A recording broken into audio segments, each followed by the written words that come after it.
Hello everyone, welcome back to my channel. চলে এসেছি নতুন একটি ভিডিও নিয়ে। তো অনেক দিন পরে পিএসসির পক্ষ থেকে নতুন নোটিফিকেশান আউট হয়েছে, যেটা চাকরি প্রার্থীদের জন্য খুবই সুবর্ণ সুযোগ। এবং আমি তোমাদেরকে এই ভিডিওতে স্টেপ বাই স্টেপ বলবো যে এর জন্য কী ক্রাইটেরিয়া ফলো করতে হবে, অর্থাৎ কী এজ লিমিটেশান লাগবে, কতটা কোয়ালিফিকেশান লাগবে, বা ফর্ম ফিল আপ করতে গেলে তোমাদের কত টাকা জমা দিতে হবে, সম্পূর্ণ কিন্তু তোমরা ভিডিওতে জানতে পারবে। তাই তোমাদের কাছে একটাই রিকোয়েস্ট যে তোমরা ভিডিওটি স্কিপ না করে প্রথম থেকে দেখতে থাকো, তাহলে কিন্তু তোমরা গুরুত্বপূর্ণ যে বিষয়গুলো রয়েছে সেগুলো বুঝতে পারবে। আর স্কিপ করলে কিন্তু তোমরা অনেক বিষয় বুঝতে পারবে না। তো দেখো কি বলা হয়েছে, ডাব্লিউবিপিএসসি মিসলেনিয়াস রিক্রুটমেন্ট 2026, অর্থাৎ ডাব্লিউবিপিএসসির পক্ষ থেকে মিসলেনিয়াস রিক্রুটমেন্ট চালু হয়েছে, তার নোটিফিকেশান আউট হয়েছে। ঠিক আছে, এটাই বলা হয়েছে এখানটাতে।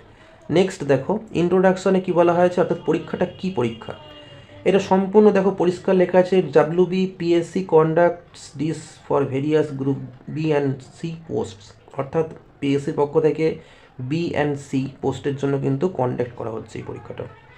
নেক্সট দেখো, পশ্চিমবঙ্গ সরকারের বিভিন্ন দপ্তরের গুরুত্বপূর্ণ অফিসিয়াল পদ, অর্থাৎ পশ্চিমবঙ্গ সরকারের যে বিভিন্ন দপ্তর রয়েছে সেখানে কিন্তু তোমরা চাকরিটা করতে পারবে। ঠিক আছে, তো এটা হচ্ছে বিষয়। আমি ইন্ট্রোডাকশানে যতটা বোঝালাম, এছাড়া আর তেমন কিছু নেই। গ্র্যাজুয়েশন ডিগ্রি লাগবে তো পরিষ্কার লেখাই আছে, বাকি জিনিসগুলো আমরা ডিটেলসে পরপর দেখছি। দেখো পরে নেক্সট অফিসিয়াল নোটিফিকেশান। দেখো অ্যাডভার্টাইজমেন্ট নাম্বার কি বলা হয়েছে, 13/2024। ঠিক আছে, এটা অ্যাডভার্টাইজমেন্ট নাম্বারটা দেওয়া হয়েছে এখানে। নেক্সট দেখো মোড মানে কীরকমভাবে পরীক্ষাটা তুমি যে দেবে তার জন্য কীভাবে ফর্মটা ফিল আপ করবে, অফলাইন নাকি অনলাইন, সেটা হচ্ছে মোড। তো এখানে বলা হয়েছে অনলাইন অ্যাপ্লিকেশান অনলি, অর্থাৎ অনলাইনের মাধ্যমেই কিন্তু তোমাদেরকে ফর্মটা জমা দিতে হবে।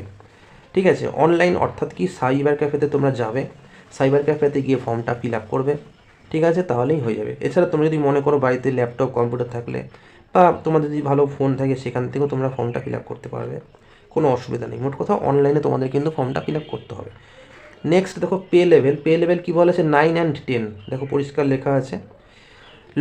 লোকেশন অর্থাৎ কি, কোথায় তুমি পোস্টিং হবে, তোমার পোস্টিং কোথায় হবে, চাকরি পরে তোমার যে পোস্টিংটা সেটা কোথায় হবে। পোস্টিং অ্যাক্রস ওয়েস্ট বেঙ্গল, অর্থাৎ এটা কিন্তু ওয়েস্ট বেঙ্গলেই কিন্তু তোমাদের পোস্টিংটা হবে, অর্থাৎ তুমি যখন চাকরিতে যুক্ত হবে তখন কিন্তু তোমার পোস্টিং ওয়েস্ট বেঙ্গলে হবে। নেক্সট দেখো ইম্পর্টেন্ট ডেটস, গুরুত্বপূর্ণ তারিখ, অর্থাৎ দেখো কী বলেছে, ডিটেলড নোটিফিকেশান রিলিজ।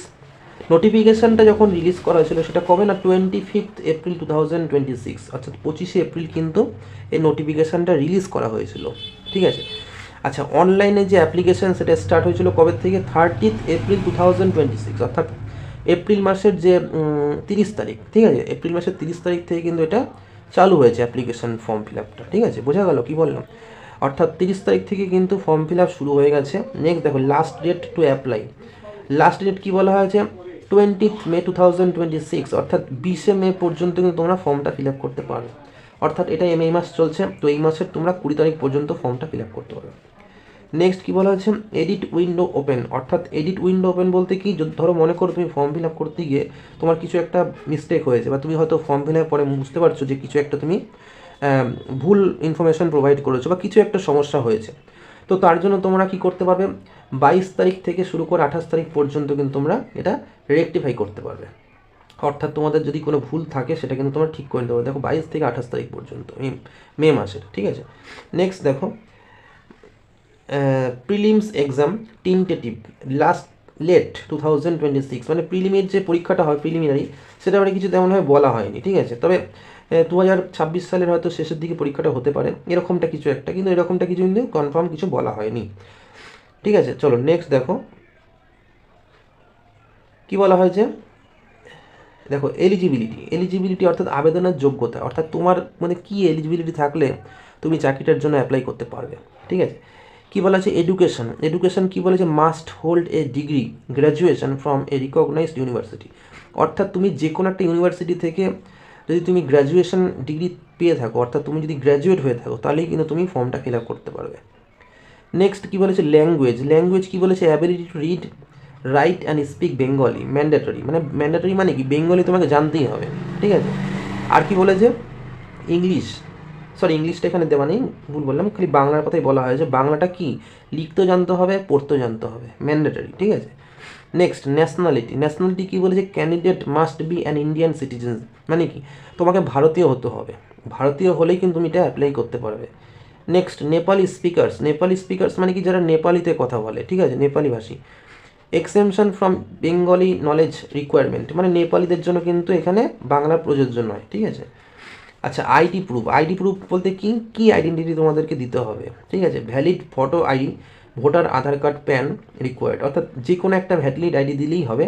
কারণ দেখো এখানে মানে স্ল্যাশ দেওয়া আছে, তুমি ভোটার আইডি কার্ড দিতে পারো, আধার আইডি কার্ড দিতে পারো, প্যান কার্ড দিতে পারো, যে কোনো একটা দিলেই হবে, ঠিক আছে, যে কোনো একটা ভ্যালিড আইডি দিয়ে তুমি কিন্তু ফর্মটা ফিল আপ করতে পারবে। নেক্সট দেখো এজ লিমিটেশন, এজ লিমিট অর্থাৎ বয়সের সময়সীমা, মানে তুমি কত বছর পর্যন্ত তুমি ফর্মটা ফিল আপ করতে পারবে। দেখো পরিষ্কার লেখা আছে 20 থেকে 39, ঠিক আছে।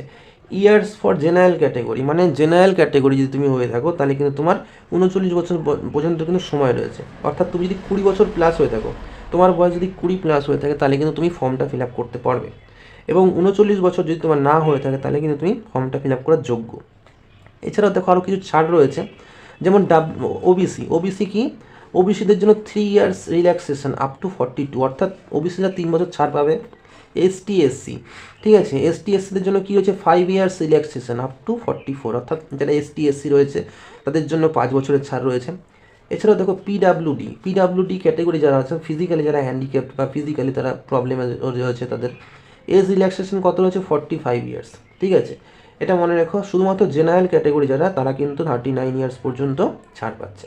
নেক্সট কি হল non WB residents treated as general category, অর্থাৎ নন ডাব্লিউবি রেজিস্ট্রেশন মানে কি যারা ডাব্লিউবিতে নেই অর্থাৎ ওয়েস্ট বেঙ্গলে নেই, এরকম বিলং করছে না, তারা কিন্তু জেনারেল ক্যাটেগরি হিসেবে কিন্তু ট্রিট করা হবে তাদেরকে। তাহলে এটা বোঝা গেল। নেক্সট দেখো মেজর পোস্ট, অর্থাৎ পদের তালিকা, কি কি পদ রয়েছে পরিষ্কার দেখো লেখা আছে, ACDPO, disaster MGMT officer, block youth officer, revenue inspector, next দেখো inspector backward classes welfare, next consumer welfare officer, তারপরে দেখো অডিটর অফ কোঅপারেটিভ সোসাইটিস, ঠিক আছে, এই সমস্ত পদ কিন্তু রয়েছে, ঠিক আছে। তারপরে কি বলেছে নোটে দেখো কি lady extension officer is for female candidates only, ঠিক আছে, এটা মনে রেখো। নেক্সট দেখো এক্সাম প্যাটার্ন, এক্সাম প্যাটার্ন মানে কি পরীক্ষার যে প্যাটার্ন, অর্থাৎ তুমি যে পরীক্ষাটা দেবে সেটা কীরকম ধাপে পরীক্ষাটা দেবে, পরীক্ষার ধাপ, কোনো পরীক্ষায় একটা ধর প্রিলি দিয়েই হয়ে যায়, কোনো পরীক্ষায় প্রিলি মেন থাকে, ঠিক আছে, বিভিন্ন টাইপের থাকে। তো এই পরীক্ষায় দেখো কী বলেছে, প্রথমে প্রিলিমিনারি দিতে হবে, নেক্সট কী বলেছে মেইন দিতে হবে, তারপরে কী বলেছে ইন্টারভিউ। তাহলে প্রিলিমিনারিতে কী বলা আছে, স্ক্রিনিং টেস্ট 200 নাম্বার থাকছে, ঠিক আছে, প্রিলিমিনারিতে তোমাদের 200 নাম্বার থাকছে এমসিকিউ লেভেলের। মেইন পরীক্ষাটা কী হচ্ছে ডেসক্রিপটিভ প্যাটার্নে থাকছে, যেটাতে কিনা 450 নাম্বার থাকছে। এবং লাস্টে কী বলা আছে ইন্টারভিউ, ইন্টারভিউ কি পার্সোনালিটি টেস্ট, অর্থাৎ তোমাকে ভাইবা দিতে হবে, ঠিক আছে, তার জন্য থাকছে 100 নাম্বার, ঠিক আছে। তাহলে আমি আবার বলেছি প্রিলির জন্য 200, মেনের জন্য 450, আর হচ্ছে ইন্টারভিউর জন্য 100 নাম্বার। নেক্সট দেখো প্রিলিমিনারি পরীক্ষার ডিটেলস, ঠিক আছে, প্রিলিমিনারি ডিটেলস মানে প্রিলি যে তুমি পরীক্ষা দেবে তার জন্য কী কী মানে ক্রাইটেরিয়া রয়েছে। দেখো টোটাল কোয়েশ্চেন্স থাকছে 100টা, 100 অবজেক্টিভ টাইপ কোয়েশ্চেন্স, অর্থাৎ এমসিকিউ। এমসিকিউ কোয়েশ্চেন মানে কি তোমাদেরকে অপশান দেওয়া হবে 4টে অপশান, সেই অপশানটার মধ্যে যেটা সঠিক উত্তর সেটা তোমরা গোল করে শ্যাডো করবে ওএমআর সিটের মধ্যে, এটা হচ্ছে একদম সিম্পল ম্যাটার। নেক্সট কী বলে যে টোটাল মার্কস, টোটাল মার্কস বলতে সম্পূর্ণ যে তুমি কত নাম্বার থাকছে 200 নাম্বার, দেখো 200 ইচ কোয়েশ্চেন 2 মার্কস, মানে প্রতিটা কোয়েশ্চেনের জন্য 2 নাম্বার করে থাকছে, অর্থাৎ একটা কোয়েশ্চেন তুমি যদি সঠিক লেখো তার জন্য 2 নাম্বার পাবে। ডিউরেশন, ডিউরেশন মানে কি কতটা সময়ের জন্য পরীক্ষাটা হবে, প্রিলিমিনারি পরীক্ষা কতটা সময়ের জন্য হবে সেটা লেখা আছে, 1 hour 30 minutes, অর্থাৎ 90 মিনিটসের জন্য কিন্তু তোমাকে পরীক্ষাটা দিতে হবে। অনেক সময় পাচ্ছ, দেড় ঘন্টা মানে যথেষ্ট সময়। নেক্সট জিএস, জিএস অর্থাৎ কি জেনারেল স্টাডিজ, জেনারেল স্টাডিজকে এখানে সংক্ষেপে জিএস লেখা আছে, তার জন্য কতগুলো কোয়েশ্চেন রয়েছে 75 কোয়েশ্চেন্স রয়েছে, অর্থাৎ 75খানা কোয়েশ্চেন তোমার জিএস পেপার থেকে আসবে, এবং তার জন্য রয়েছে কত 150 নাম্বার, দেখো পরিষ্কার লেখা আছে 150 নাম্বার, কেন কি প্রতিটা কোয়েশ্চেন 2 নাম্বার করে রয়েছে, তো 75টা কোয়েশ্চেন যদি তুমি অ্যাটেন্ড করো তার জন্য 150টা নাম্বার থাকছে। ম্যাথের জন্য কত থাকছে, ম্যাথের জন্য 25 কোয়েশ্চেন থাকছে মনে রেখো, তার জন্য কি 25টা কোয়েশ্চেনের জন্য 50 মার্কস থাকছে, এক একটা কোয়েশ্চেনের 2 নাম্বার করে। নেক্সট কি বলেছে negative marking, applicable for wrong answers, অর্থাৎ যদি তুমি ভুল উত্তর লিখে থাকো তাহলে কিন্তু নেগেটিভ মার্কিং থাকছে। তাহলে এটা বোঝা গেল। নেক্সট চলো ফাইনাল মেরিট, চূড়ান্ত মেধা তালিকা। চূড়ান্ত মেধা তালিকা বলতে কীরকম বোঝানো হয়েছে? দেখো, prelims marks are not counted for the final merit list. অর্থাৎ ফাইনাল যে মেরিট লিস্ট হবে সেখানে কিন্তু প্রিলিমিনারিতে তুমি যে নাম্বার পাবে সেটা কিন্তু কাউন্ট করা হবে না। মেইন পরীক্ষাতে কী বলা আছে? মেইনস 450, অর্থাৎ 450টা নাম্বারে কিন্তু তোমার মেইন পরীক্ষাটা হবে। তার সাথে কিন্তু ইন্টারভিউ রয়েছে 100 মার্কসের, অর্থাৎ 550। ঠিক আছে, এটা মনে রেখো। টোটাল তাহলে মেইন কত দিতে হচ্ছে তোমাকে? 550 নাম্বারে কিন্তু, মানে যেহেতু 100 নাম্বার ইন্টারভিউ রয়েছে আর 450 নাম্বার হচ্ছে মেইন পরীক্ষা। ঠিক আছে, এটা মনে রেখো। তাহলে তোমার 550 নাম্বারে কিন্তু মেইন পরীক্ষাটা তোমাকে কোয়ালিফাই করতে হবে। নেক্সট, চূড়ান্ত নির্বাচনের জন্য এই 550 নম্বরের উপর ভিত্তি করে মেরিট তৈরি করা হবে, যেটা তোমাদেরকে বললাম। আচ্ছা, নেক্সট কী বলা হয়েছে? হাউ টু অ্যাপ্লাই, অর্থাৎ তুমি কীভাবে অ্যাপ্লাই করবে। ঠিক আছে, কী বলে? ভিজিট অফিসিয়াল সাইট psc.wb.gov.in, এটা হচ্ছে অফিসিয়াল সাইট। এই অফিসিয়াল সাইটে গিয়ে তোমরা ভিজিট করতে পারো।